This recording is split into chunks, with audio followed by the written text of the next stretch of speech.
Welcome everybody to a new semester. My name is Professor Williams. I'm going to show you over the next couple minutes how to navigate our course, where the schedule of work is at, how to get to the publisher's website, syllabus, gradebook, etc. First thing you're going to do, after you log into your MyPMA account, there's a couple places that you can access D2L. You can come up here to My Courses. You might have a link over in your quick links like I do here, or even down here in the Launchpad. Best case scenario, go ahead and click on My Courses, and your courses, when you click on your course, it will take you to D2L. In this case, I know where I'm going, Computer Fundamentals, Spring 2023. I'm going to use this course as an example. So I click that. It brings me to the D2L login page. It should auto-authenticate login. If it doesn't, it's the same credentials as you have for MyPMA. Now, make sure in your My Courses bar that you're selecting the correct semester that you're looking at.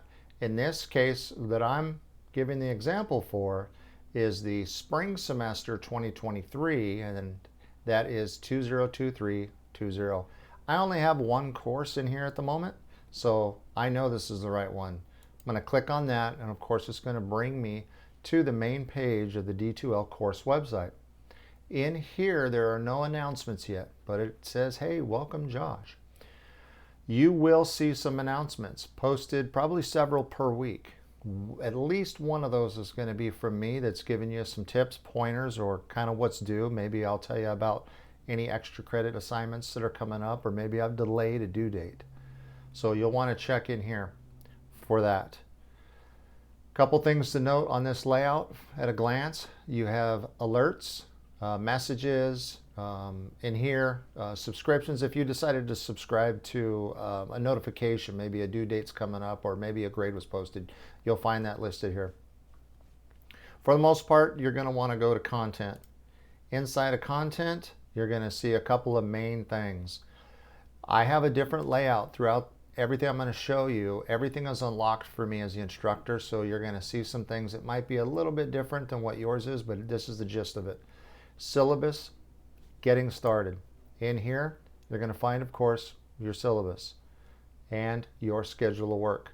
What you want to do is hit the schedule of work button, open it up, and you'll be able to see the entire course listed on when things start, what's due for every single week.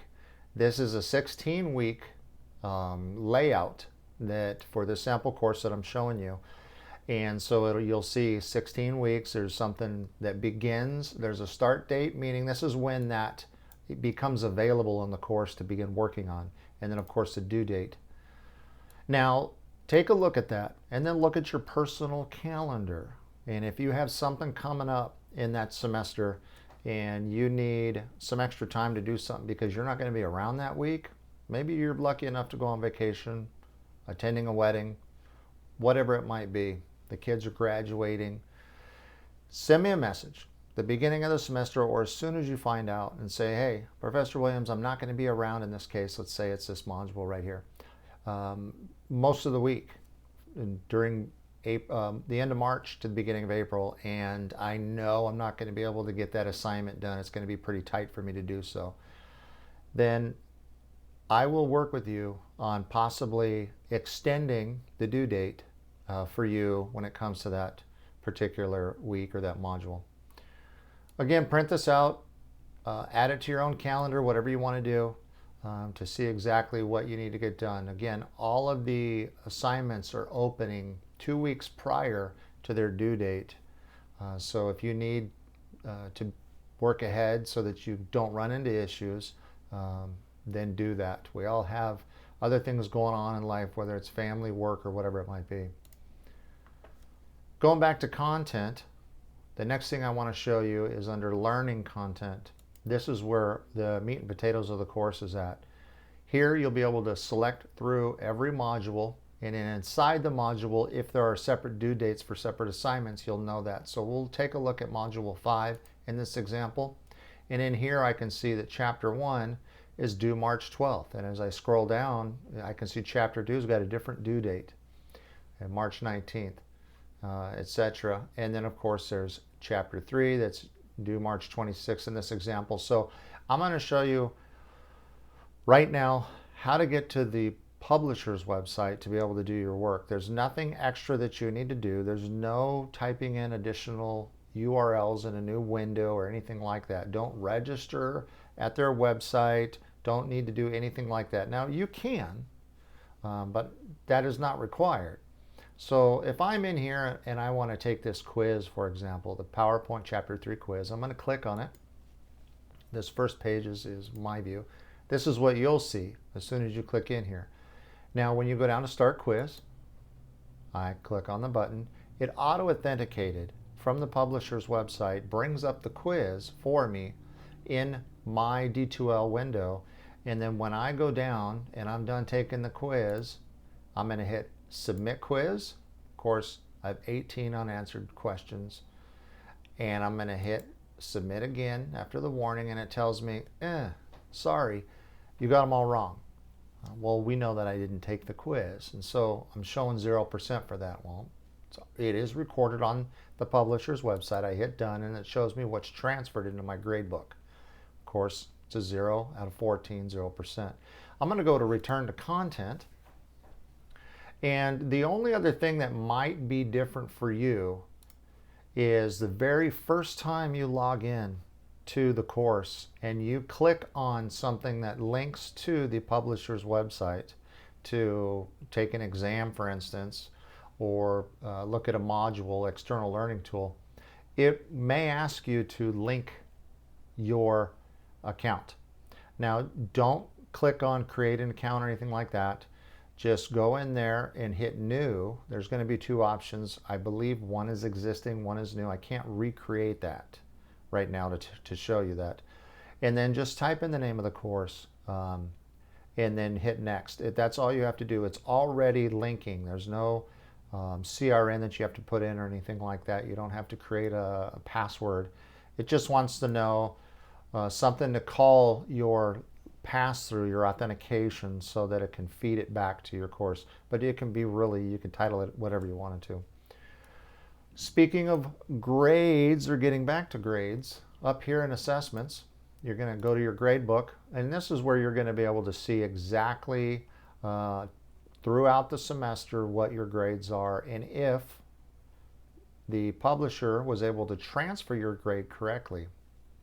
Once in a while, once in a blue moon, there is a glitch, and that glitch is going to happen mainly due to maintenance issues with either D2L or the publisher's website that do happen on a semi-regular basis. They do try to schedule their maintenance times when the least amount of people would probably be on at like 3 in the morning. But I know that there are some of you, and me as well, that may be that particular day, that's the best time that I can get some work done. Maybe I work nights. If that's the case and your grade did not transfer over correctly or didn't transfer over at all, send me a message and I can go into the back end of the publisher's website, see your login, see your grade, see when you hit submit. I can see all those details, and then go in there back to your gradebook and transfer it over manually. No big deal. Now, speaking of messages, the best way to get a hold of me is through WhatsApp, Signal, or text. My phone number is listed in the syllabus. If you want to email me, feel free to do that as well. I respond to my phone number messaging much quicker than I'll respond to the email. I carry my phone on me like we all do, and if I see a WhatsApp or Signal message come through, then I can usually address it pretty quickly, depending on when it comes through, of course. Now, email could take up to a day or maybe a little bit longer depending on when that email comes through. Of course, if it comes through on a holiday, probably not logged in to my PIMA email to get that message or your issue taken care of. But I do carry my phone on holidays. Again, anything else that happens throughout the semester, or if you have questions on how to navigate something or look at something, send me those messages. The last thing I want to show you is in the discussions. So the discussions are not at the publisher's website. That's all built into MyPIMA's D2L. And you've got, well, in this case, 4 discussions in this particular course as an example. But your greeting and intro discussion is always due within the first few days of the course starting. Okay. And with all the discussions, what you're going to do is you'll go in here, you're going to post one initial thread. So start new thread, title it whatever you want to, my intro, and then start talking about yourself. Introduce everybody to who you are, where you're from, why you're taking the class, anything you want to share with us. Okay, get as detailed as you can and as comfortable as you can with that. This is the only way we get to know each other over the next 16 weeks, or possibly 8 weeks, depending on the course length. And throughout the course, we're going to have some times where you'll interact with each other, and that's mainly with these discussions. So you're going to post a new thread, and then you're going to reply to other people's posts. And that's how you get full credit for each of the discussions. And then from here, you would hit post and go from there. And then immediately it'll take you back to the discussion thread, and then reply to a few other of your classmates' discussion posts. In this case, it'd be an intro thread. If nobody's posted yet and you're the first one, I get it. Come back a few days later and take care of that. Now, I do not grade those discussions until towards the end of the course. This gives everybody a chance to participate in all of the discussion threads, and as well as going back and then posting replies on other people's posts. If anything comes up, I'm going to say this for the 3rd time, send me a message. We can communicate about what the issue is, what the question is, etc., and we'll get that taken care of. My goal for you is to help you achieve the grade that you want to earn.